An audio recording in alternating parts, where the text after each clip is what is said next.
Have a seat. Thank you so much. Nick, man, we've been having so much fun the last couple of days. I mean, I can't imagine what life is like with you on the road. I mean, your sense of humor is just awesome. It's got to be fun. We have fun. We have a lot of fun. You know, like our schedule's so busy when you're going around Africa and Indonesia, and you just need a couple laughs to break it up a little bit. And it's quite funny when I drive around shopping malls and outside in public places. A lot of people, you know, sort of freak out, and you know, these little kids, I love running after them. And there was this one boy who saw me one day and he goes, "What happened?" And I went up to him and I go, "Cigarettes." And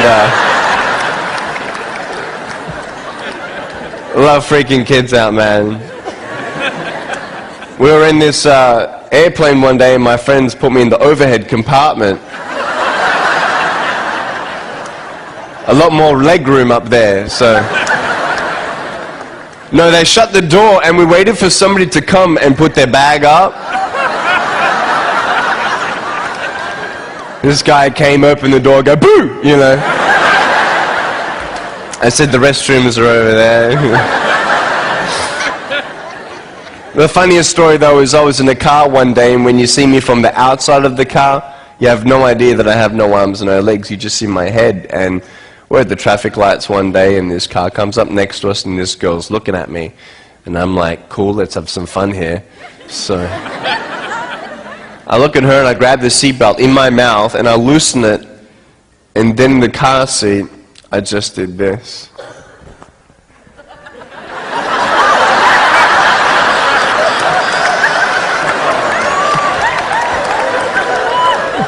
She was like, I've never seen anybody so desperate for a green light in my life. It was, you know, that's a couple funny stories for you. That's awesome. Yeah, we have a lot of fun. We've been having a blast the last couple of days, but I know, Nick, when you were born without limbs, there's no medical reason for it, and your parents, I can't imagine what they felt, you know, with kids teasing you and wondering why God did this. Did you ever question God? Definitely, definitely. I went to church every Sunday and went to Sunday school and learned, you know, all the favorite Bible verses like Jeremiah chapter 29, verse 11. "For I know the plans I have for you, declares the Lord, plans to prosper you and not to harm you, plans to give you hope in a future."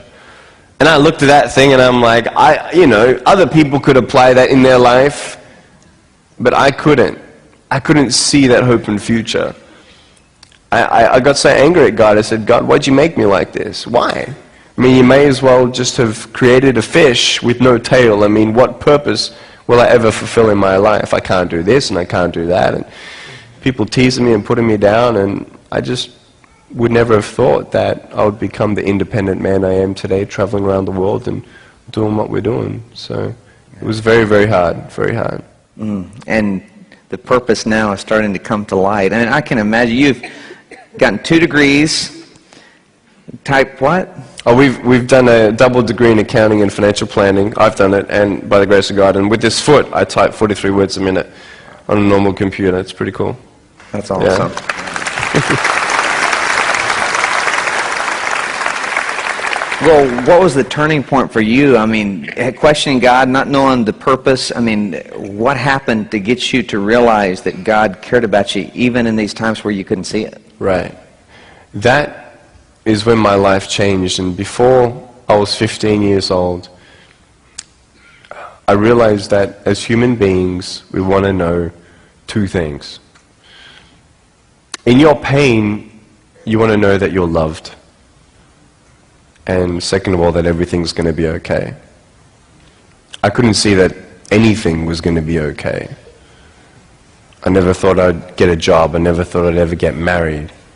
I thought even if I ever did get married, I can't even hold my wife's hand. I won't be able to dance with my bride on our wedding night.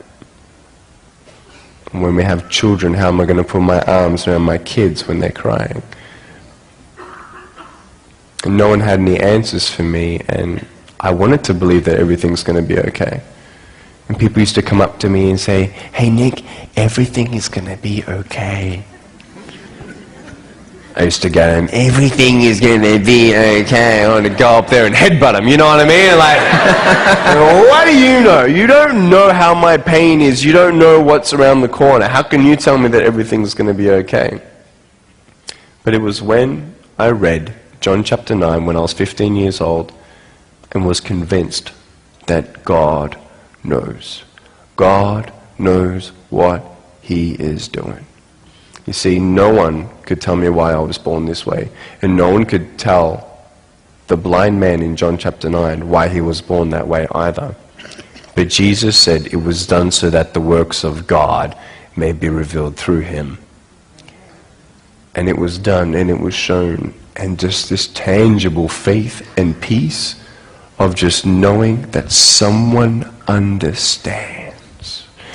That God, who is bigger than my circumstance, is letting this happen for a reason. And I came to a point of saying, Lord, I don't understand this purpose, but I trust that you know what you're doing.